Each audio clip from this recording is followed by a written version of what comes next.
বন্ধুরা, welcome to our new blog. তোমরা সবাই কেমন আছো? আশা করি তোমরা সকলেই খুব ভালো আছো। চলো তোমাদেরকে আজকে নিয়ে যাব একটা একদমই আমার কাছে তো নতুনত্ব, এবং তোমরা কে কে ওই জায়গায় গিয়েছিলে সেটা আমার অবশ্যই কমেন্টে জানিও। আর আমি যাচ্ছি সেই জায়গাটির নাম হলো শিবজটা মন্দির, কালীনারায়ণপুর শিবজটা মন্দির। আমি আসলে আমার মায়ের পিসির বাড়ি আমরা ঘুরতে গেছিলাম আরংঘাটা, সেখান থেকেই সেই মন্দিরের অজানা অনেক তথ্য জানতে পারলাম। এবার অনেক কিছু তোমাদের সাথে শেয়ারও করার আছে। চলো বেরিয়ে পড়া যাক। আর দেখো, টোটোয় উঠে পড়েছি। আমি যাচ্ছি, আমার দিদিভাই যাচ্ছে, দিদিভাইয়ের দুটো পুচকে যাচ্ছে, আর আমার মা যাচ্ছে, টোটো করে যাচ্ছে। আর চলো সব কিছু তোমাদের সাথে শেয়ার। নেমে পড়েছি আমরা। আর তোমাদের তো এটাই বলা হয়নি যে মন্দিরটা কোথায় অবস্থিত। কালীনারায়ণপুর স্টেশন থেকে বন্ধুরা নেমে তোমরা টোটো ড্রাইভার দাদাদের বললেই শর্মাপাড়া জটাশিব মন্দির কোথায় তারা তোমাকে নিয়ে চলে যাবে। তো দেখো, সামনেই যেই নদীটা তোমরা দেখতে পেলে, এই নদীরও একটা বড় বিরাট ভূমিকা রয়েছে এই মন্দিরের সাথে, সেটাও তোমাদের সাথে শেয়ার করব। তো চলো আমরা যাচ্ছি মন্দিরে, প্রায় এসেই গেছি। অনেকটাই একটু হাঁটা পথ, প্রায় 2 মিনিটের মতো। বন্ধুরা, আজকে আমরা কালীনারায়ণপুর শিবজটা মন্দিরে এসেছি, যা কিনা স্বপ্নে পাওয়া। চলো তোমাদেরকে মন্দিরটা দেখাই। সময় যাওয়ার কারণে প্রচণ্ডই গরম ছিল, তাও একটা বাবার মন্দিরে আসার পর একটা আলাদাই শান্তি অনুভূতি হচ্ছিল, একটা অনুভব করছিলাম, খুব ভালো লাগছিল। আর যাই হোক, দুপুরবেলা থাকার কারণে তখনও দুপুরের ভোগ দেওয়া হয়নি বাবাকে, আরতিও হয়নি, ততক্ষণ মন্দিরটা বন্ধ ছিল। এবার তোমাদের বলি যে মন্দিরের যারা প্রতিষ্ঠা করেছেন তাদের বংশধরের থেকে আমরা পুরো তথ্যটা জানবো, আর তোমাদেরকেও সেটা শোনাবো কিভাবে প্রতিষ্ঠা হয়েছিল মন্দির, এবং সামান্য একটা জট থেকে কি করে বাবার মন্দিরের জায়গাটা এত বড় জটায় পরিণত হয়েছে, সব কিছুই তোমাদেরকে শেয়ার করব এবং সব কিছুই তোমাদের শোনাবো। দূর থেকে তোমরা সম্ভবত দেখতে পারছো সেই ত্রিশূলের মধ্যেই আজ জটাটা এত বড় হয়ে গেছে। সেই ছোট্ট জটাটা আজ এত বড় জটায় পরিণত হয়েছে। আর বাবা যে এত জাগ্রত, সেই সব মহিমার গল্পই তোমাদের সাথে শেয়ার করব আর শোনাবো। চলো তাদের বংশধরদের থেকে। আর কোথায় থাকতেন? বাংলাদেশে, ঢাকা। আবার ওখান থেকে এখানে কি করে আসলেন উনি? ঠাকুর ঠাকুর আমরা যখন এই দেশে চলে এসেছি, আমার দাদুরা নিয়ে এসছে। আমার জন্ম এখানে, এই বাড়িতে।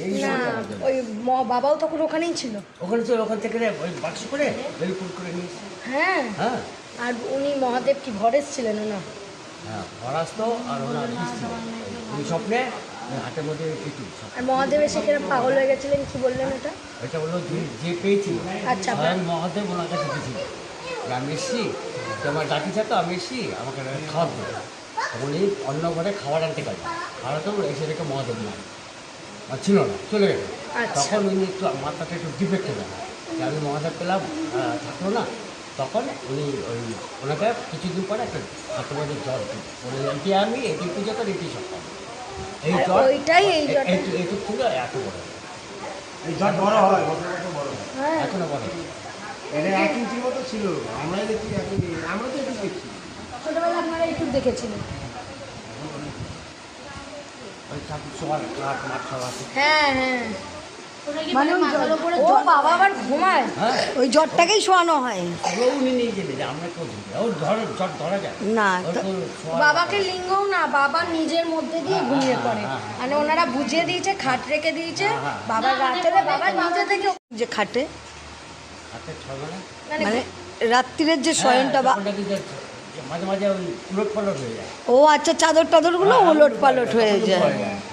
কি মহিমা বাবার, আমার তো শুনে খুব কাটা মার। প্রথম দেখলাম বাবাকে শয়ন দেয়, বাবা যে শয়ন হয় এটা তো আমরা, তাই না? বাবাকে সাপ আছে, হ্যাঁ এটা তো শুনেছি, হ্যাঁ আমি এটা শুনেছি, আসে বলে একবার হলেও আসবে। আপনারা দেখেছেন? আমি দুবার দেখি, সবাই কি দুবার দেখি, প্রত্যেক দিন নাকি আসে? আচ্ছা, কোনো ঠিক আচ্ছা, ভাগ্য ভাগ্য, মানে ওইটা বাবার বাবার ইয়েতে ঠিক কখন চলে আসে, খুব কম দেখা পেয়েছে। এইগুলো সবার ভাগ্যে কি চোখে দেখা যায়? ওই যে অমাবস্যা পুজোর দিন আগে ভস্য বলতো, এখনো পরে ভস্য, তার থেকে ভস্য। হ্যাঁ, প্রত্যেক অমাবস্যা। বাবা প্রতি অমাবস্যা পড়ে না, মাঝে মাঝে আচ্ছা আচ্ছা আচ্ছা পুজোটা ভালো বেয়া আমার তো মন চেয়েছে আমি দেখেছি মানে আমি আসবো অমাবস্যার সময় হয় আর রোজ এমনি জল অর্থাৎ সকালে হয়। জল বাতাসে বাচ্চা এমনি সকালে আর আমাবস্যায় মানে একদম বড় করে পুজো। আমাবস্যায় আবার আগে অন্য লোক করতো, এখন আমার ছেলে করে। ওনারাও তো দেখছিস না ব্রাহ্মণ পুজো করবে এক্ষুনি হ্যাঁ একটু করে করবে না না না করা হয়নি। করবে নদী না, এখানে একটা ইচ্ছা আছে, মালসা আছে।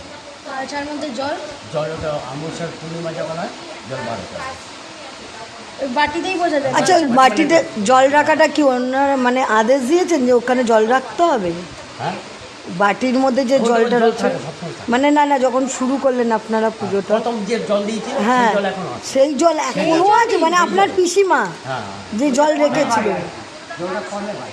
ও ওনাকে কি আদেশ দিয়েছিল যে এরকম জল রাখতে হবে তবে না উনি রেখেছেন না, ও তো আগের কথা। আচ্ছা আচ্ছা ও জল আচ্ছা মেলায়, অনেক পিসিমা এখানেই এসেছিলেন আগে। না না, উনি বাংলাদেশি মানুষ। আমার বাবার পিসি, আমার না।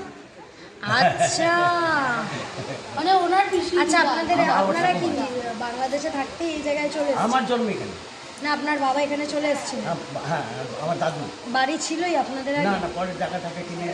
বন্ধুরা দেখো পুরো কথাটাই ওনার থেকে শুনলে তোমরা। আর এই হচ্ছে ওনার ছেলে। ওনারা যেহেতু ব্রাহ্মণ ওনারাই পুজো করেন এখানে নিত্য পুজো। আর দেখো মন্দির খোলা হলো আর ওখানে সাধারণ লোক এমনি প্রবেশ নিষেধ, ওনারা পরিবারের লোকরাই ওখানে যেতে পারে।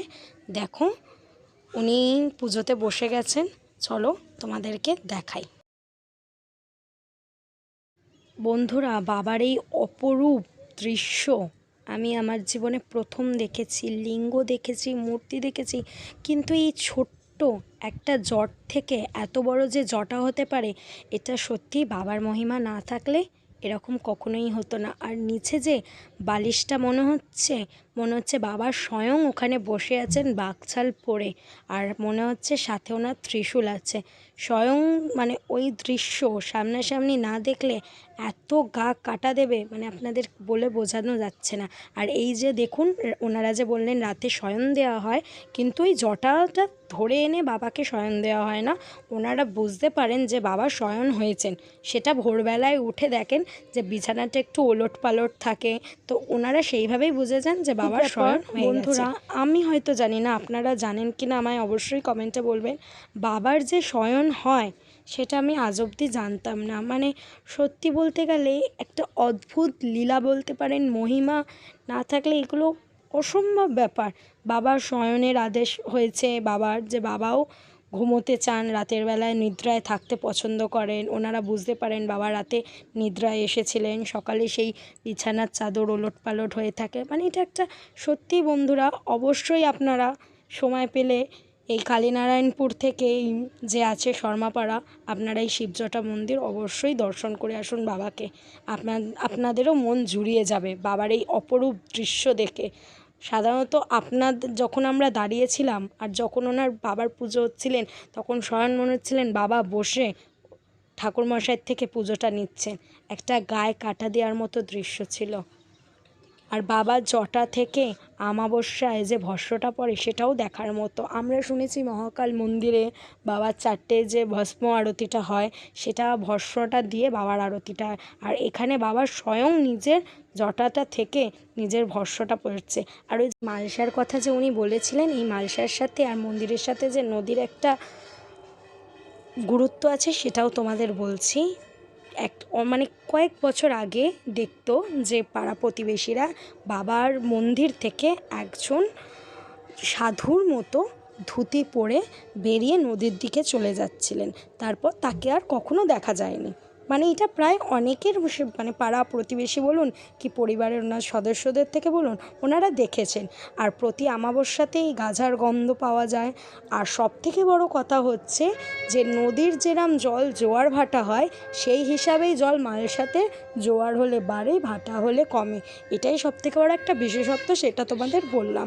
আর ওই যে একটা সাপ প্রায় ঘুরে বেড়ায়, আর কখন দেখা মানে খুব কম মানুষেরাই দেখতে পেয়েছে। আর ওই মন্দিরের ভেতর কখন এসে ঘুরে চলে যায় মানে সব সময় তাকে দেখা যায় না। তো দেখো বন্ধুরা, বাবার পুজো তো বলতে গেলে মোটামুটি কমপ্লিট হয়ে গেল। আর তোমাদেরও কেমন লাগলো তোমরা অবশ্যই জানিও। আর তার আগে তোমরা তো একটা জিনিস তোমাদের দেখাতেই ভুলে গেছি, যে বাবার ঠাকুর যে ভোগ টোগ নিবেদন করা হয় বা মাঘী পূর্ণিমায় এত বড় করে ধুমধাম করে পুজো হয়, সেই ভোগের আয়োজন কোন বাসনে হয়, কোথায় থাকে, চলো সেটাও তোমাদের দেখাই। দেখো, যেহেতু ঘরটা বন্ধ ছিল তাই জানলা থেকে এই ক্লিপিংসটা আমি নিয়েছি। দেখো কত বাসন, আর অনেকই তোমাদের মনে হয় তোমরা যাবে মাঘী পূর্ণিমাতে, বিশাল আয়োজন হয়, ওখানেও তোমরা যেতে পারো। আর সবথেকে বড় কথা হচ্ছে প্রত্যেক অমাবস্যাতেও বাবাকে ভোগ দেয়, তোমরা যেতে পারো। আর দেখো আমরা যেহেতু প্রচণ্ড গরম লাগছিল বলে হাতে ফ্রুটি নিয়ে উঠে পড়েছি। এবার যাচ্ছি মায়ের পিসির বাড়ির দিকে। আবার দুপুরবেলা হয়ে গেছিলো, খেতেও হতো। ভিডিওটা কেমন লাগলো অবশ্যই বলো, লাইক কমেন্ট শেয়ার অবশ্যই করে দিও। আবার দেখা হবে পরবর্তী